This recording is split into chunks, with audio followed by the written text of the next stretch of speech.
Well, welcome everyone. We are thrilled to be here today with you. Can everyone see that? Let's see if I can move it. Oh, there we go. Okay. First, I want to ground a little bit about in the institution that I'm representing here. We will be talking about a toolkit that we were lead authors on and helped kind of do the main cat herding behind it. But it was an incredibly collaboratively generated process and document. So we were just, like I said, the lead authors, but there were lots of folks who contributed to it. So AASP, we are Actionable Intelligence for Social Policy is our name. We're a small group out of the University of Pennsylvania, and we are essentially applied researchers. We think a lot about ethical data use and focus on helping state and local governments collaborate and responsibly use data to improve the lives of residents. So we are connectors. We're focused on ethical use. We are not focused on academic research. All right, so what we do, we run a peer network. We convene a lot of calls and we get to talk and learn from and learn alongside a lot of brilliant people like Bridget and Laurie, who you're gonna hear from today. We write a lot of white papers and support a lot of guidance creation, a lot of training, consulting, some advocacy, some communications around this. And then we do quite a bit of what we call actionable research. So research that is legal, ethical, and a good idea. So not necessarily academic in nature, but very actionable and applied. Our approach is based on relationships. It is people-centered and not data-centered.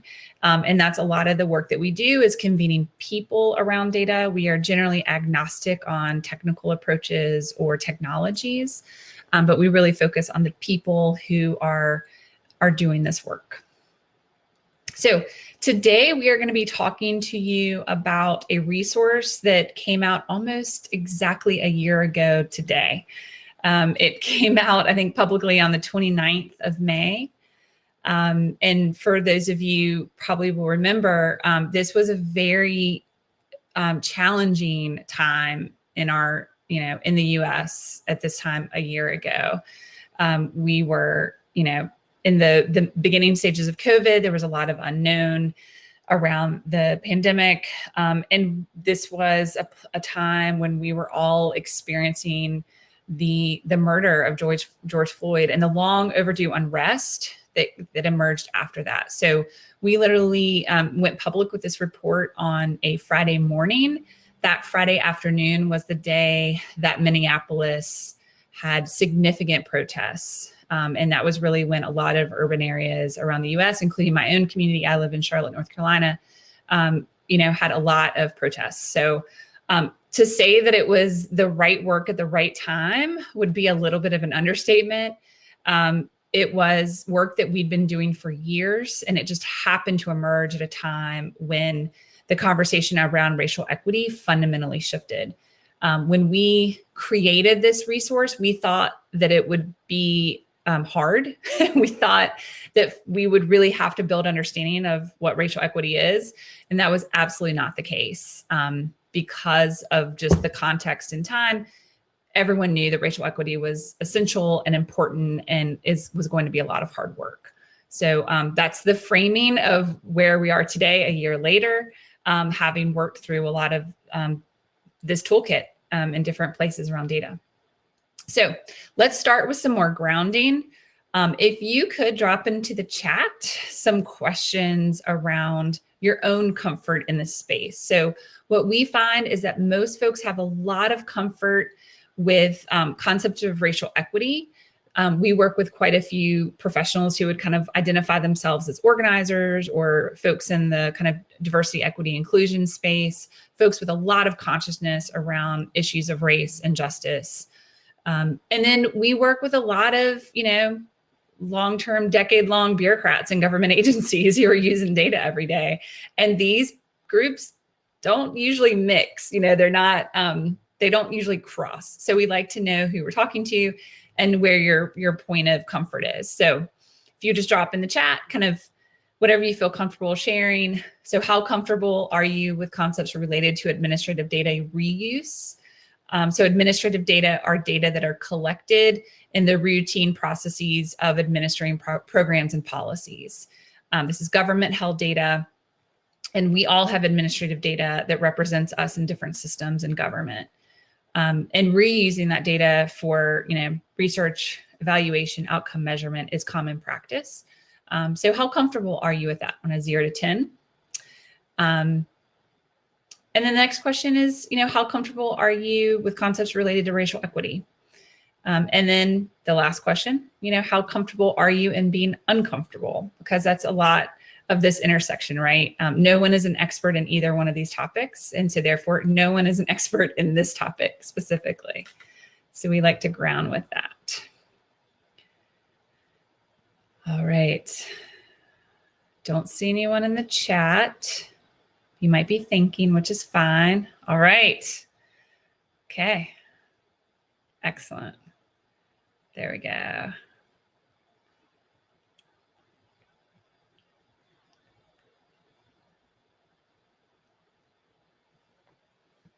All right. And like I said, this is a space where no one is an expert because it's developed expertise and it's all a practice, right? All right, so we'll move on here. Just a quick note about the process of what we're going to be talking about today. This was a long-term thing. It wasn't, a one-year project. It started in 2017. We published something into the world in 2020. And this past year has really been about just learning alongside folks as you try to kind of muck through the muck of this. So it's a never-ending process. And we expect it to go further. In fact, I created a slide this week that has 2022 on it. So we have plans. We're hoping to, kick the can down the road, so to speak. All right. Like I said, AASP, we kind of got this out into the world with, we sought funding and figured out the work group and did a lot of the writing. But the ideas that you will hear from today were created by many contributors and were collaboratively generated. So here's our list here. And this was a group that took us a while to put together, but it includes folks who are very much on the ground as grassroots organizers. We intentionally asked some people to join the work group who had ended data integration projects in their communities because of concerns around ethical use. And we intentionally asked folks to join us who were, 30-year bureaucrats in incredibly conservative leaning states in state government. So we had a mix of folks. We very carefully put them in a room, gave them lots of caffeine and muffins. And what you see here is that work. We also have what we call our work and action contributors. These are sites that are doing the work. And I should note that Bridget was a contributor to the actual toolkit, and then Laurie represents one of our work and action sites. And both of their work informs everything that you're going to hear about today. So the overarching concept of this toolkit and the genesis of the idea is that we have a tremendous opportunity right now, right? So we know that infrastructure is essential. President Biden has helped bring that even more into the forefront of current discussion. So infrastructure is core, and we know that based on other infrastructure projects, such as our railroads in the 1800s, our highways in the 1900s, we know that these infrastructure projects have intended and unintended consequences. And so the vantage point of this toolkit is that we are race explicit in saying that we must co-create data infrastructure to promote racial equity and the public good, right? And use data as a public good. We must do that in a very race explicit way. And to not do so, to disregard this important context, would mean that we could recreate these horrible unintended consequences that occurred in the 1800s and 1900s with similar infrastructure projects. So that is the big picture framing. And then we go into the weeds of how to do it. So we focus on the 6 stages of the data lifecycle. Here they are. And we give very clear examples across the 6 stages of how to center racial equity. And the overarching concept, if you remember nothing else from us talking today, is remember that, there is a place for everyone to center racial equity in this work. And we are going to talk you through different ways that looks like. These slides will be available, so I put this in here just so you would have it. There's also, of course, much more detail in the actual toolkit. I hope you'll check that out. But these are things we strongly encourage and then things we discourage. We are careful to never say never because we've learned in data world that is challenging. So you'll see some qualifying language in a few places, but these are places we have a clear line, right? We don't agree with broad access to individual level data. We don't think that any kind of data used for enforcement or investigation actions is ever appropriate, and so on. All right. The other big concept within our toolkit is this idea of benefit versus risk. So any kind of data use is risky inherently, right? There's always risk anytime the data is flowing. But our perspective is that you can mitigate these risks and you can, and you should only go forward with projects that have greater benefit than risk. So this is our attempt to capture this in a graphic. This is just one example of one community's matrix. I would highly encourage everyone to think about creating your own matrix. Every community is a little different in based on the history of the community. The history of racialized harm with data use is very different in Baltimore than it is in Charlotte, for example. And so that has to be, brought into consideration when creating this. So green means kind of go for it, right? High benefit, low risk, seems like a good idea. Red is, caution. You may need to stop and restart or completely stop. That's high risk and low benefit. And we have some clear examples there. And then there's a lot of yellow, right? There's a lot of things that might be a good idea, might not, and probably will take a lot of discussion and clarity around. This is another just framing of a lot of the work in the toolkit. So this is just wanted to frame this out as a big idea that we have that we think is really important. We talk a lot about in the toolkit about how open data is not always an equitable thing, and that such data has to be really carefully considered for the discriminatory impact of this data. So we talk about that quite a bit. And then each one of the 6 stages of the life cycle has something like this within the toolkit. So you see concrete examples of positive practice and problematic practice. And these are real life examples. Every single thing you see in the toolkit is something that someone has experienced who contributed to the toolkit, whether that was an actual contributor, an author, or a reviewer. So these are all actual real life examples in different communities across the United States.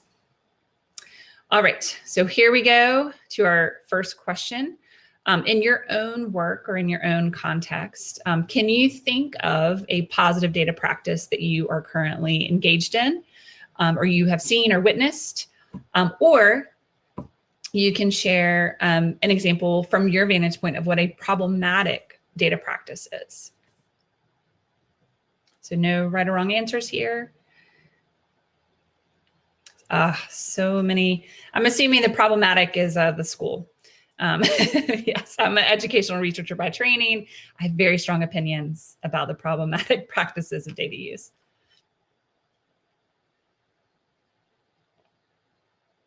Linda, can you give more context? Would you see that as positive or problematic?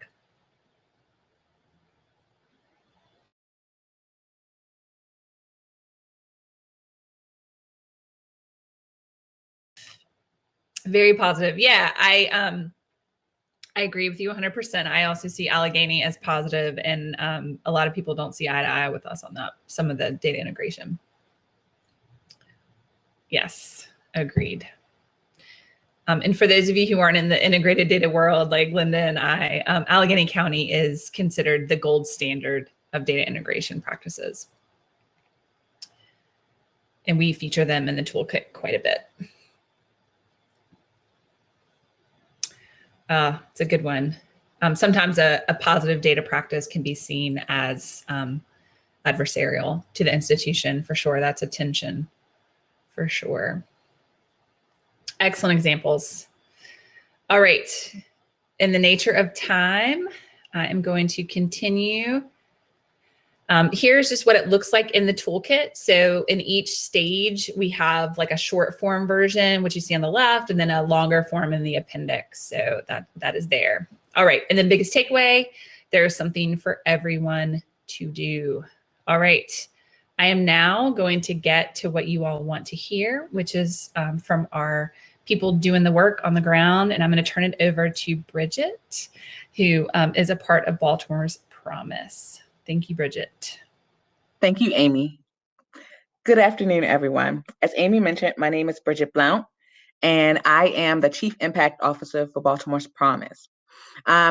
Just a little bit about myself is that I've been working with different nonprofits here in Baltimore over the past 10 years, really focused on improving outcomes for young people, performing evaluations, doing supporting the development of client management systems, and ultimately trying to understand how improving policy and programs can improve outcomes for youth and young adults.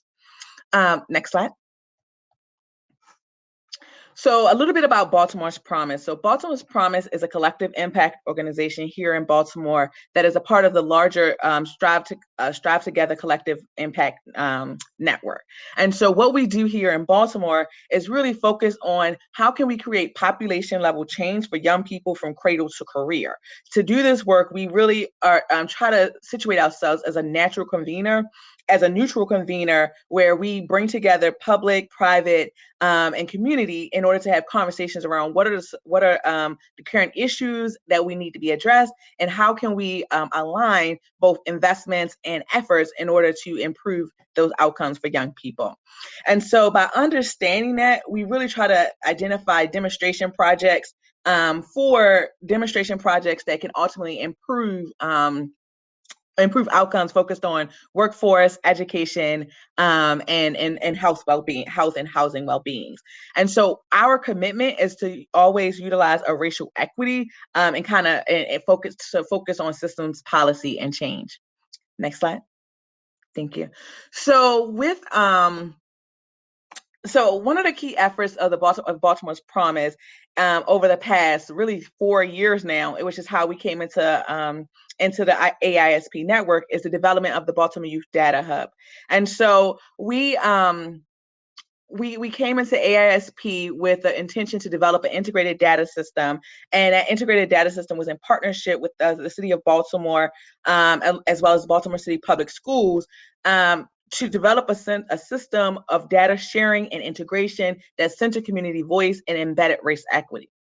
This work for us was important for a lot of reasons, and particularly because people of color, which Baltimore is comprised of 65% of people of color, specifically Black and Brown, and low-income people, are overrepresented in human services and nonprofit data that we were planning to integrate.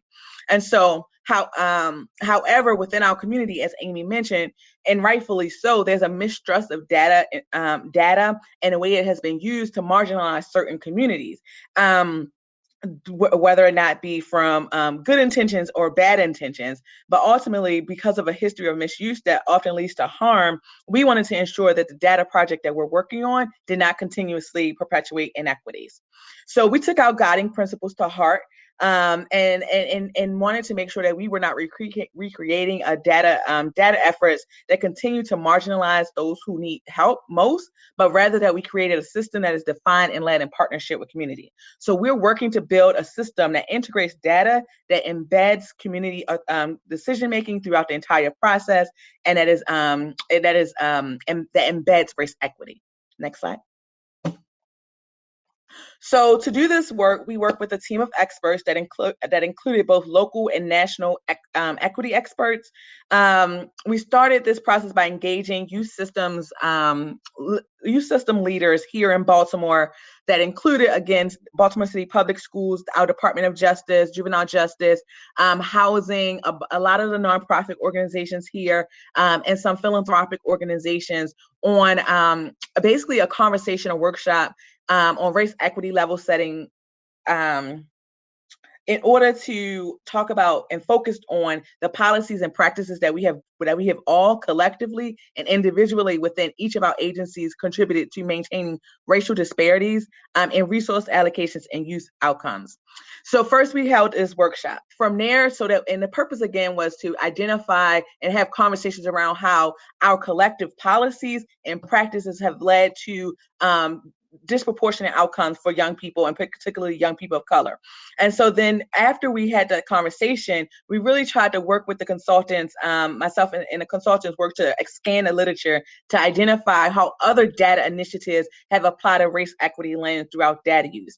However, as we were in the process of working with AASP on this toolkit, there was not a lot of examples out there that will be able to provide examples of successful projects. So based on our research plus conversations with practitioners, we spent time collaboratively identifying and operationalizing what would a race equity framework look like specifically here in Baltimore. Next slide.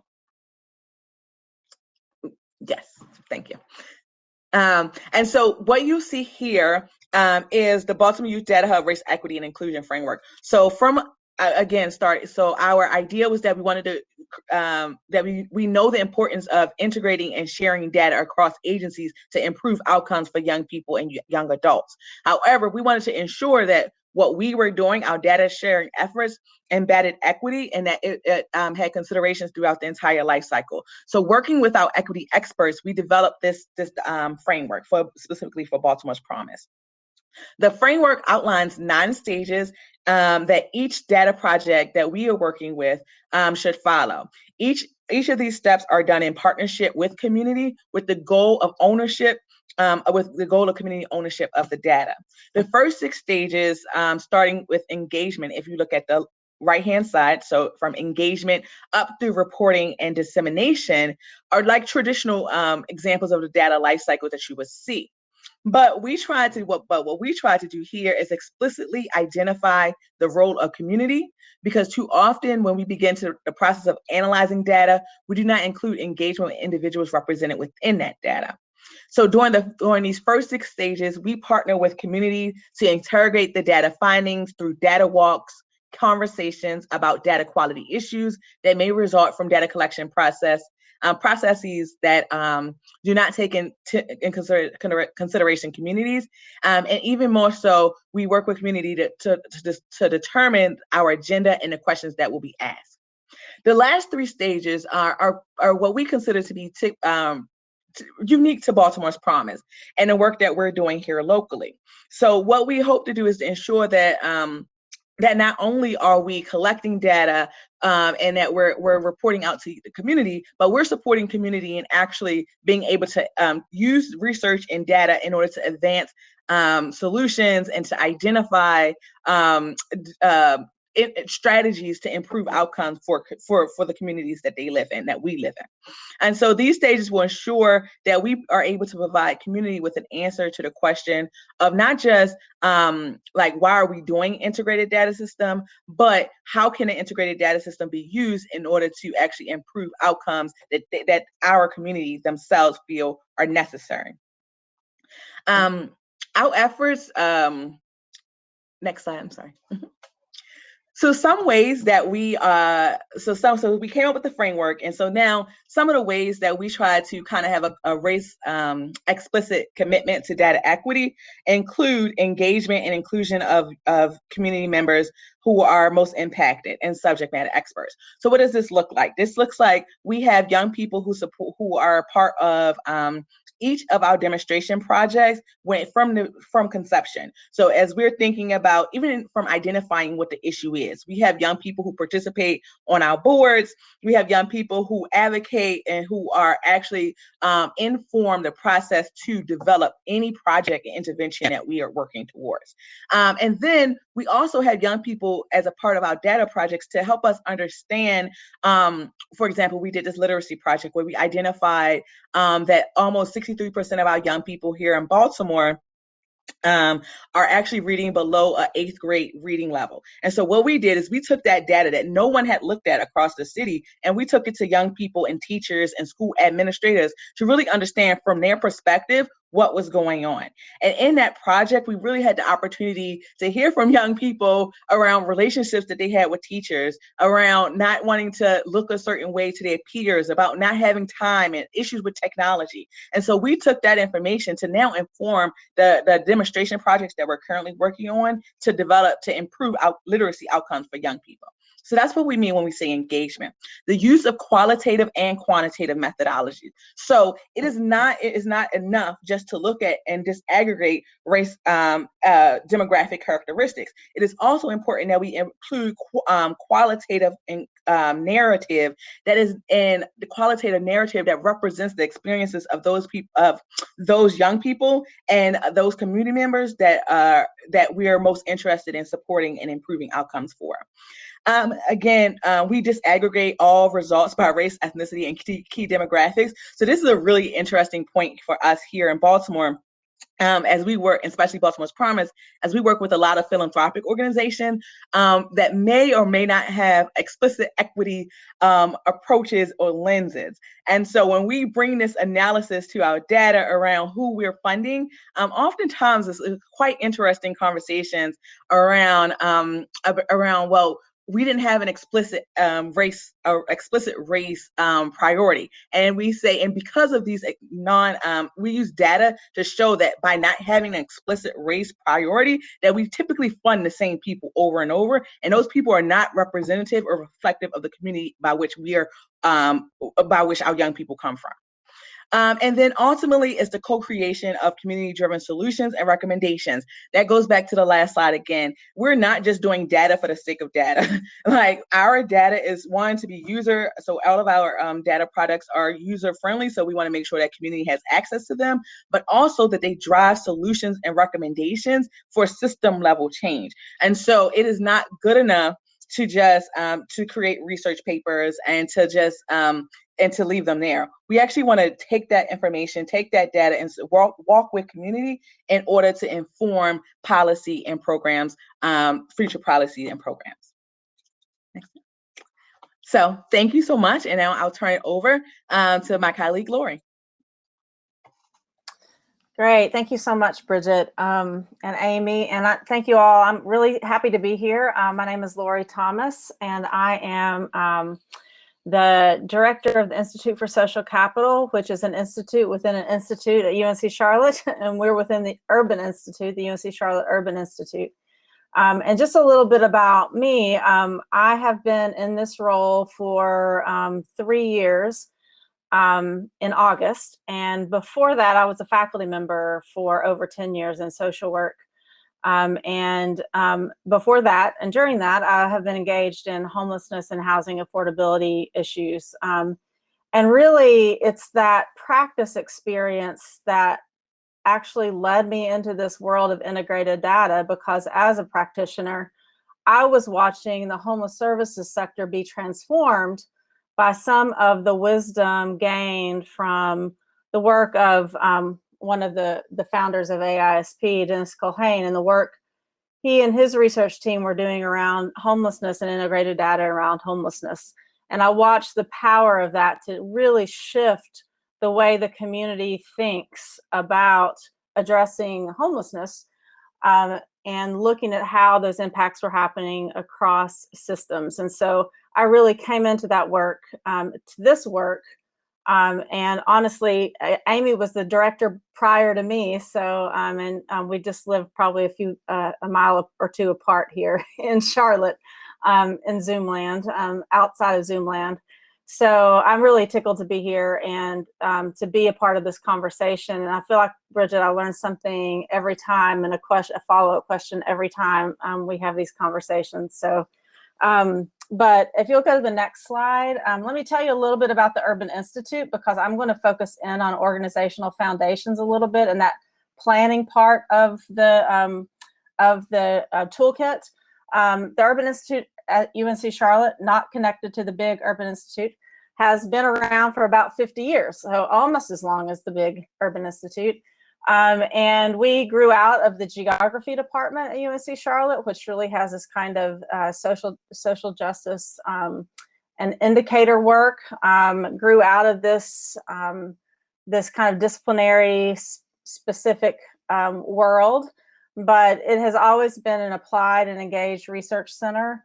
It does outreach in the community, so we are really engaged across a number of areas. We also, in addition to our integrated data system, which is the Institute for Social Capital, we are a partner in the Quality of Life Explorer, which is indicator data. We run research and survey services. We have a regional policy arm, and we have a journalist on staff who helps us translate our work. And so a little bit about us, but next slide. Our integrated data system is comprised of over 40 organizations, but I will tell you on a regular basis, the organizations that people request data from are the school system, sheriff's office, DSS, and homeless management information systems. Those are kind of our typical partners that people are requesting data from.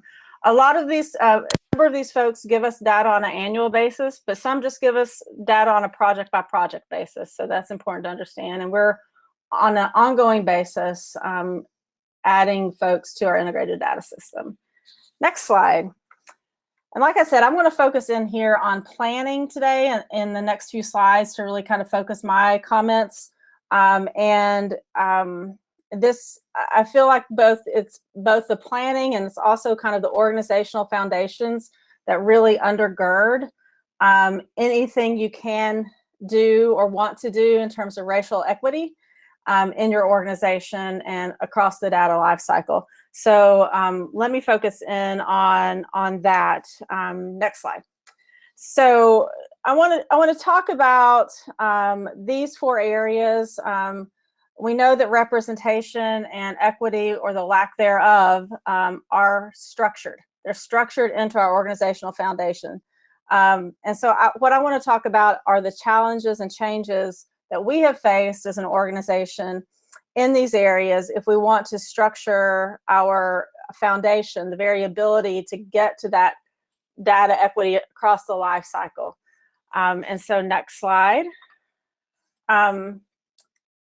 So I want to start by noting what I observed and the feedback I received when I started to work at the UNC Charlotte Urban Institute, which was essentially, you do not look like your community. And I heard this pretty clearly from a lot of our board members. So the Institute for Social Capital is a 501c3 nested within the university.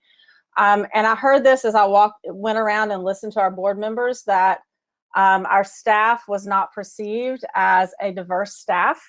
And so, and you can see here as I pulled kind of those stats to try to understand how we look like in comparison to our city and to our region, we were very white.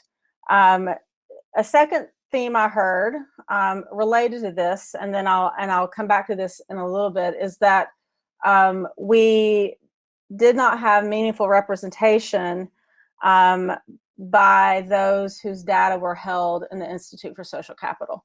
And as I went around and heard from our board members, they said that should be one of the things that we focus on in terms of board leadership.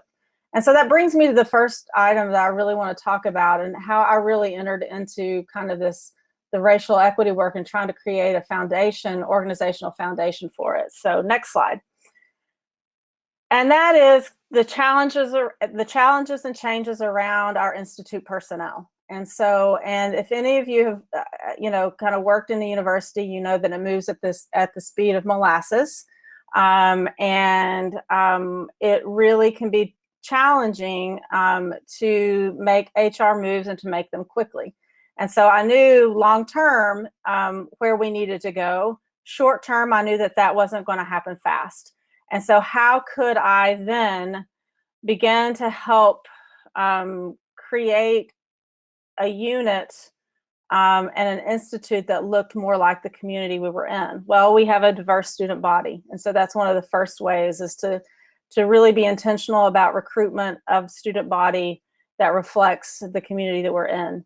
And so that became a way to do it. And then the other piece that was really important for us was subcontracting, and particularly being really mindful about the types of projects that we were being asked to do by predominantly white institutions, about issues pertaining to particularly the African American community. And so we were asked by a prominent business to prepare a pre-read document on the racial wealth gap for one of their internal meetings. And we were also asked to facilitate that. And that became a decision point for us. And we decided to go with a contractor, a Black contractor who came in and did the facilitation. And we worked with that contractor to prepare the pre-read document. And so that sort of decision-making, short-term decision-making to build that sort of representation is important. But you can't, that third piece cannot be, you can't avoid that third piece, which is intentional hiring. And because of life circumstances, essentially people having babies and people moving away from town, we ended up having 3 vacancies. And 2 of those vacancies have been, we've been able to hire people of color just in the last couple of months. And so really being able to prioritize that, to build a foundation to where that our institute looks more like the community that we're serving. So the next challenge, project funding. And this, if you'll read the toolkit, you'll see this reflected in the toolkit and the planning piece as well. We had to really, and still have to cope with this because a number of our researchers are funded on soft money. And the soft money, the implications of soft money, as I call it, often meant for us that our researchers, and particularly our researchers of color who were on more of our soft money, could not go out and do some of the client and the community engagement stuff. So they couldn't be out in the community engaging with projects, recruiting projects. And instead it was our white folks who at the time were fully state funded, and we shifted that with our hiring, who could go out and be engaging the community. So we really had to look at we had to step back and say, all right, our current funding structure is preventing some of our staff from getting out and being engaged in the community. So we really had to pay attention to that. The other piece is there's just a hustle. There is a hustle to being on soft money. And that hustle can often prevent you from doing some of the really important creating space for racial equity work and slowing down because you feel like you have to be responsive to everything that comes in to keep your people paid for. So paying attention to how your organizations are funding your work becomes really important for racial equity because it can limit the kind of space that it takes to create and think through and be present in these in this kind of work. And absolutely related to that is resource dependence. If you have a soft money model, you're often dependent on the folks in the community who have money to pay you. And so in what we found out over and over again is we have the same folks coming back to us and they're asking better questions, but they're still not the people in the community who, well, it's the typical white power structure is who comes to us to ask for reports. So how do we make our work more available? And so this one's harder for us. I'm not getting any more state money anytime soon, certainly not during the pandemic, to kind of shift this model around and be thinking through strategically. So we're having to try to think through internally what that looks like and how we can use and squirrel away funding to help us be more strategic, to help us do outreach to small organizations. Next slide. Which brings us to the kinds of products that we were able to do. If you're funded by an organization, you're often, often to Bridget's point, it was a static report that we were getting back out.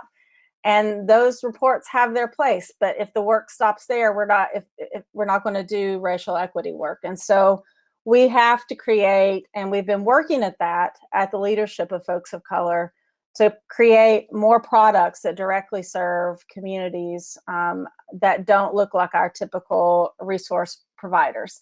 And so, working with folks to do data walks is something we are doing, but we aren't the people choosing the data. We're coming in to say, what data do you want to us to talk about in your community, and let us help you put that together, and you tell us what we need to help, where we can support what you want to know about your community. Working, being able to work with local nonprofit grassroots organizations to analyze their data and offer that as a service. Also being past focus is super important to really understand how our products have looked, and some of the weaknesses in the past. And it really was, and one of the questions I was wanting to tease out with you, Bridget, is, being in this neutral convener space versus being colorblind, and the importance of really understanding the difference between the two. Because when we had some of our students of color help us audit some of our products from the past 10 years. And what they brought up several times was, wow, you had an opportunity to talk really deeply about a policy here, and you skipped right over it, right? You had an opportunity to dig deep and help people understand context, and you skipped right over it. And so that understanding of, and kind of playing with that concept of neutrality and what that means without being colorblind, right? And so really being attentive to that.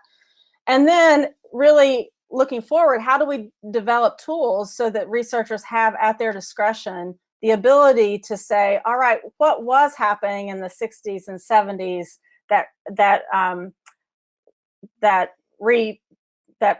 continue to exacerbate the racial wealth gap? That continue to lend itself toward these kind of disparate outcomes that we are seeing now? Give folks policy tools. So we've developed a policy table to where we're literally, researchers can go and take a look at policies that we're developing, and we're filling that out as we go, but we need a tool to go forward. Our ongoing audit checklist, so we can be mindful of stuff going forward for the future. Next slide. And so the last thing that we're, not the last thing, but the last thing I'll talk about here that we're really working on, and one of our bigger efforts is truly making our board of directors more representative. So the board has voted to create a standing committee that will be a community data advisory committee. And we're spending this next year trying to figure out how to make sure that is not tokenized, that is a part of our ongoing structure about how we gain, use, and promote and talk about the data and the research that we're doing.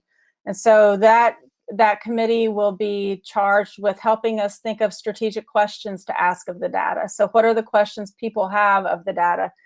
It'll be another layer of ethical use for us.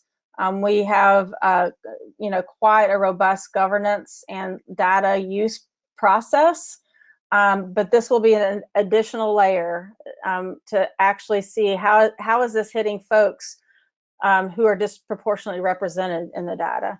And then also interpretation and dissemination. Are the ways that these data are being interpreted resonating with folks? And how are those communities getting to put these data to use? And so really thinking through all three of those things is the charge of this committee, the standing committee. And next slide. And here's what we're doing in the next year. We have been working with board and community leadership. So people of color on our board are leading this with staff support. We are nerds, so we are going to the literature to see what's there. Not always a lot, but we are using the literature to engage and influence how we are doing this. We have a preliminary recruitment process where we're bringing people onto a planning committee. And then we recognize the in-depth capacity building that needs to happen across a couple of dimensions. One is racial equity training for the whole board and making sure the whole board is engaged in that. And then really in-depth training about data and research for that community data advisory board so they can be meaningfully engaged in the project. So we are really just in the midst of this. We're in maybe our third meeting.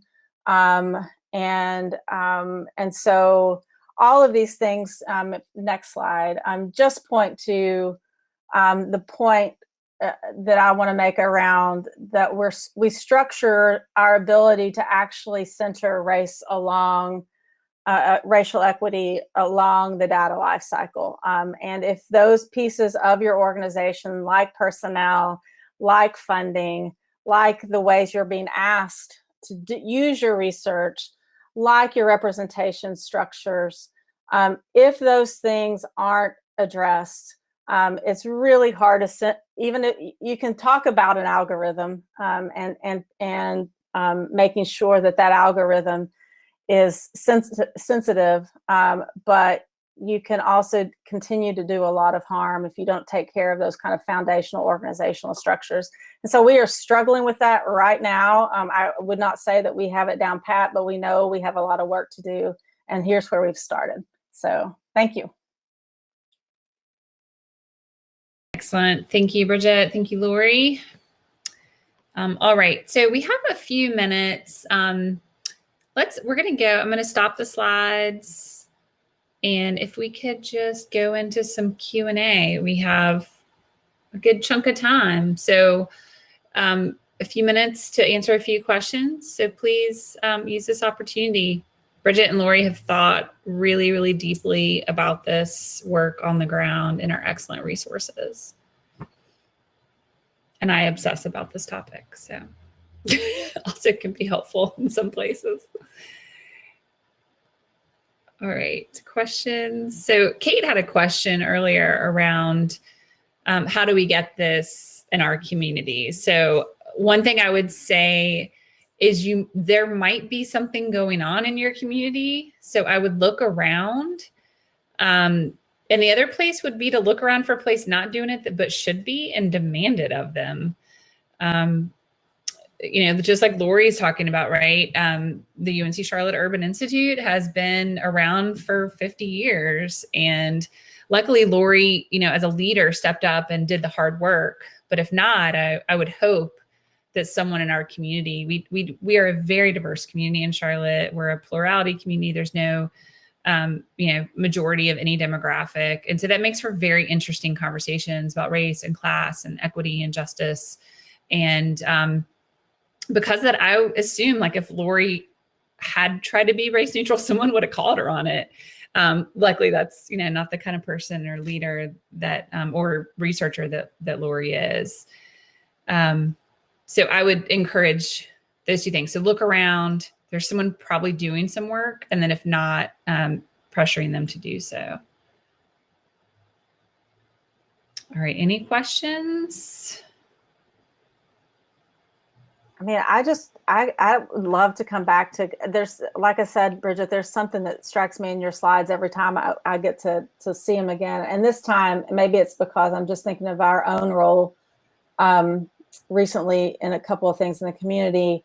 But I'm really curious about how you do that management in Baltimore between that kind of neutral convener without being colorblind, because I think that's often when I hear people say, "Oh, you're a neutral convener, you're objective," my antennas go way up, and I'm like, that really can often mean like, color blindness and just not going into uncomfortable places. So I'm just curious how you all manage that. Yeah, I think for us, one, like we have a explicit race equity commitment. So despite our like the fact that we're a neutral convener, like all of our projects, we approach it with this kind of framework and thinking. And so, we kind of trained a little bit our philanthropic partners to know that's how we're coming to the table, because that's how we show up when we do our data analysis. And I don't see them as two opposite things, like being a neutral convener and not being explicit about the impact of our decisions on the people in our community. And so for us, like being able to bring together philanthropic partners, business partners, as well as public systems means having conversation around how our collective policies have impacted our community. Mm. Mhm. No, that's really helpful. I mean, that's really helpful. I think you're completely right. The framing, Yeah. your overall framing shifts that expectation. Yep. Exactly. And so just for example, last year we had the COVID-19 resource. So the greater Baltimore region COVID-19 emergency cash fund. And so we support a lot of different collaboratives that are funding organizations. And so when we did a profile of who we're actually funding, not just who we're serving, but who we're funding, then that conversation changed and shifted. And it was a lot of philanthropic partners that was not happy with that, but we continuously showed up in that way to where they know that that's how those are the conversations that we're leading.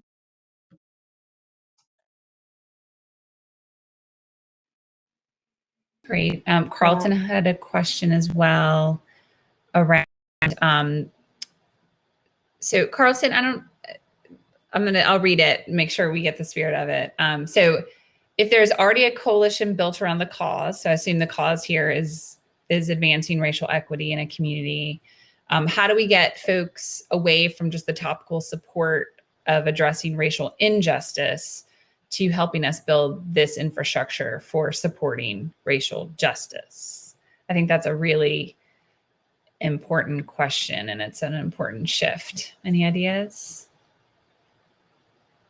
Okay, and then he says, we're fighting Cincinnati PD and their open air gun range that has been in operation for the last 74 years.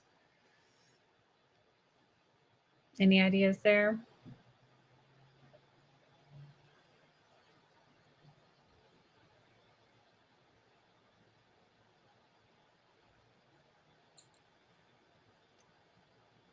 I immediately just think, even though it says already here, Carlton, that there's already a coalition that is built.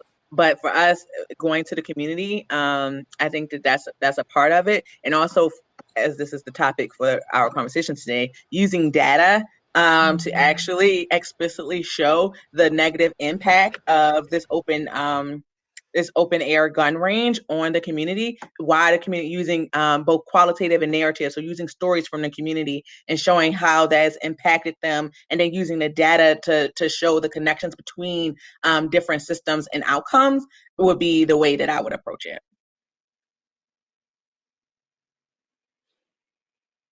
Yeah, and I'm just curious, and this can be tricky, but I think also, what faculty are doing work in this area, because they could bring some capacity to pull in data and some of those data relationships that they might have to helping you understand some of those, building sort of a data infrastructure or getting started on that.